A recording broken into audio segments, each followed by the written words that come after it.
Hello everyone, welcome back to yet another episode of Staying Sane with STEM. I hope you guys have been staying really safe inside and that our videos have been able to help you guys stay a little bit more sane while you all are in quarantine. Today we have another fun project that you guys can build from materials that you can find from around your house. What it is it's a parachute toy.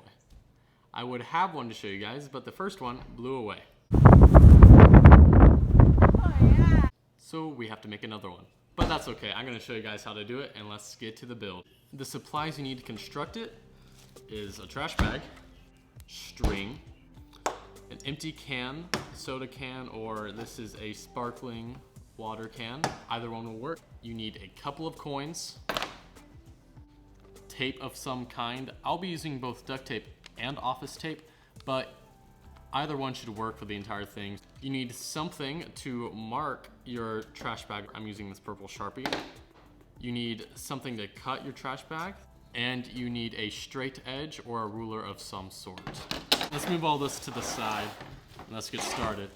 So what I did with my trash bag is I cut it to where I had one large sheet that no longer had the pocket. I just cut it in half and then cut off the end I didn't need. So we are going to be cutting a square out of our trash bag, and I'm going to be using a ruler to help measure that square. So you're going to want to make this square about 1 foot by 1 foot. You can make it bigger than that if you want to, but I would not suggest making it smaller, just in case you don't get enough air in it, because once again this parachute needs to catch air for it to work as a parachute.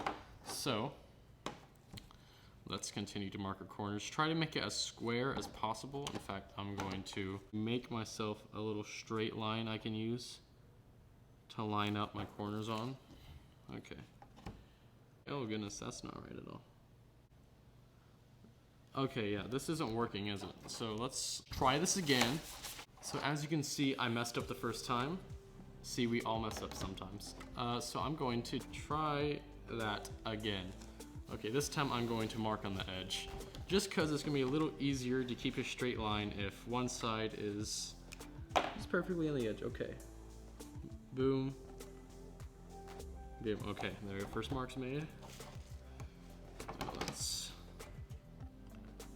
Yeah, and while you're marking this, try to keep it as square as possible so that you don't have to restart like I had to. So that's pretty close. Okay, yeah, I can work with that.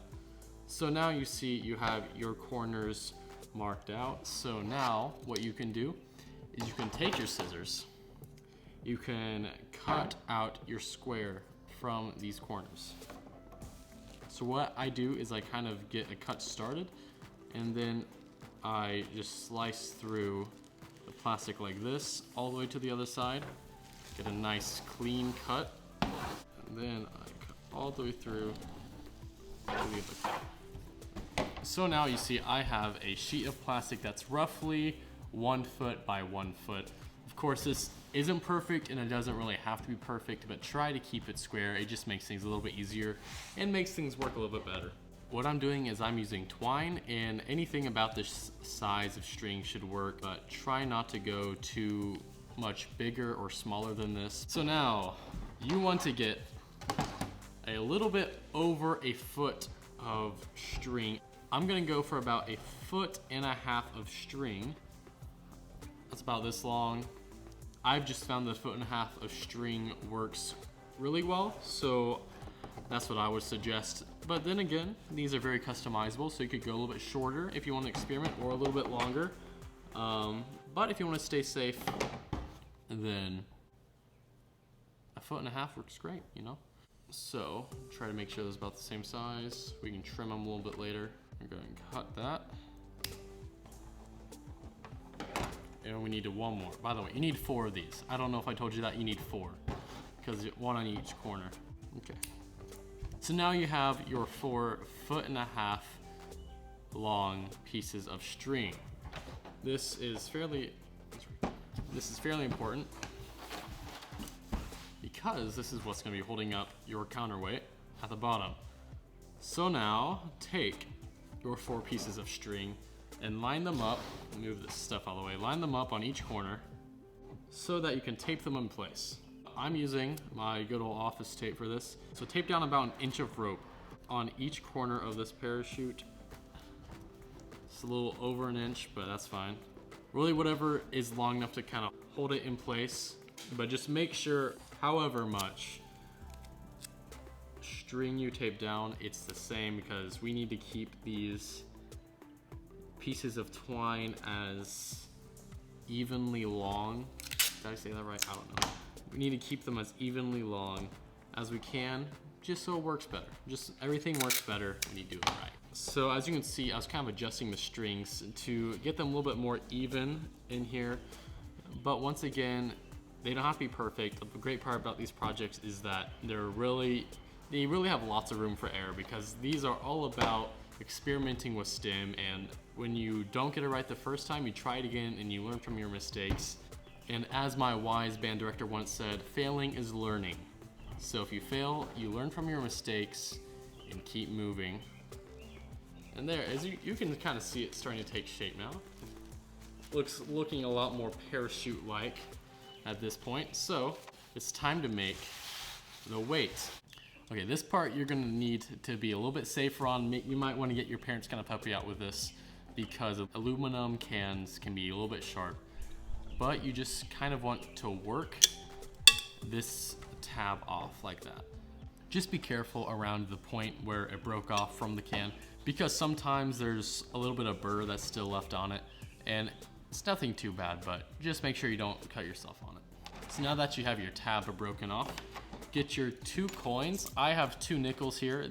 I've learned that nickels work well, but if you don't have 2 nickels lying around, you can grab 2 pennies. 2 dimes might be on the lighter side. 2 quarters might be a little too heavy.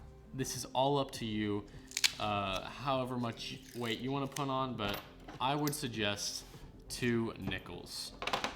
Now I have my strip of fancy camo tape, and I'm going to tape my little tab to my 2 nickels, and I'm sandwiching the tab between the nickels like this, so that I can wrap the tape around both of them and allow it to stay on.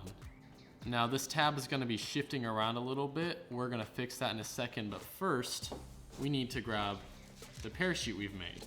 Now the way we are going to attach the 2 things is we're going to take our parachute and lay it with the string side up. See how these strings are taped to this side? This is going to be the inside of the parachute. So you're going to take this and group together the sides like this. So yes, so take your 2 little pairs, and we're going to stick the pairs in opposite directions going through. And so that we don't have to try to make a knot, we're going to tape them together. I'm gonna use office tape for this because that's what I did last time. And I'm just going to tape that little bundle of string like this. As you can see, our tab fell out of our nickels, but we're about to fix that. So if that happens to you, just stick it back in. So now we have a little bundle, and we need to attach our nickels a bit more securely.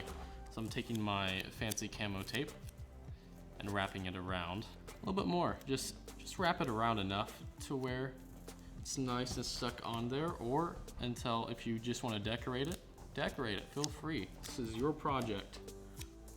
So yeah, I'm just getting this nice and secure, because when I'm throwing this up in the air, I don't want to have anything fall off. So I'm just making it look nice and fancy like this. And with that, your project should now be done. We have our parachute here that will catch the wind. We have our counterweight, which will pull it down. Once again, you can customize this if you want. You can color your plastic to make it look cool. You could wrap it in a fancy kind of tape like I did. I think this kind of makes it look a bit more like those parachute army men we all used to play with as kids. And with that, I think it's ready to go. Let's go test it out.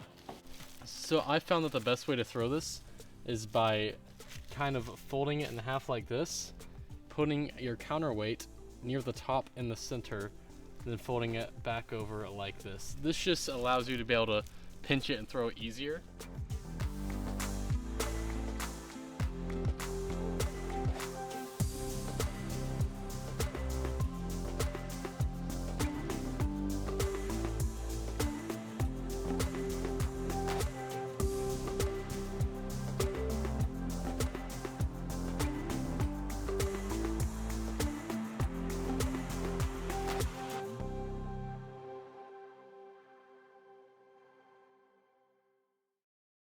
So as you guys can see, this works very well, and me and my sisters had a lot of fun messing around with it, and I hope you guys have fun too.